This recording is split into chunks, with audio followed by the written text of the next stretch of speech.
டூவில் 9th சம்மு என்ன சொல்கிறாங்க அப்படின்னா, இதை சிம்பிளிஃபை பண்ண சொல்கிறாங்க. நம்ம முதல்ல ஒரு பிரேஸ் எடுத்துக்கலாம்.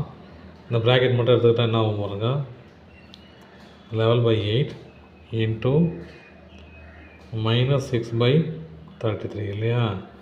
எடுத்துட்டா இது 3 2s இது 4 2s, இது 111, இது 311 ப்ளஸ் 1/3 தனியாக இருக்குது. அதை ஒன்றும் பண்ண தேவையில்ல. இந்த டிவிஷனை மல்டிப்ளிகேஷனாக மாற்றினா இந்த ஃப்ராக்ஷனை தலைகீழாக மாற்றணும். அப்போது அதை எப்படி எழுதலாம், 3/5 இன்ட்டு 20/9 போடலாம் இல்லையா?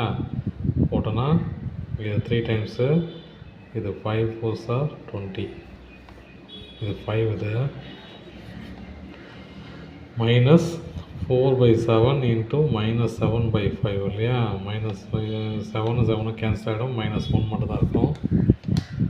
மிச்சம் இருந்தால் மட்டும் பார்க்கலாம். 1 × -3 -3, 4 × 3 12 ப்ளஸ் இந்த ஃப்ராக்ஷன் அப்படியே இருக்குது 3 ப்ளஸ் 4/3. இங்கே ஒரு மைனஸ் இருக்குது இல்லையா? Minus into minus plus 1 × 4 4/5. அவ்வளோதான் மிச்சம் இல்லையா?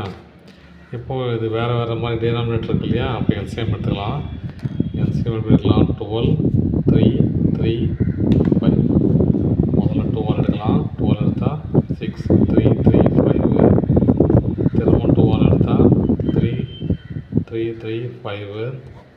3ஆல் எடுத்தால் 1 1 5. 5ஆல் எடுத்தால் 1 1 1. 2 2s 4, 4 3s 12, 12 5s 60. அப்போ ஒரு ஃப்ராக்ஷனையும் 60ஆல் மல்டிப்ளை அண்ட் டிவைட் பண்ணோம். அப்போ என்ன பண்ணலாம், 60/60 into -3/12 plus 60/60 into 1/3 plus 60/60 into 4/5 plus 60/60 into 4/5. Sorry 4/3 இல்லையா? அது 3.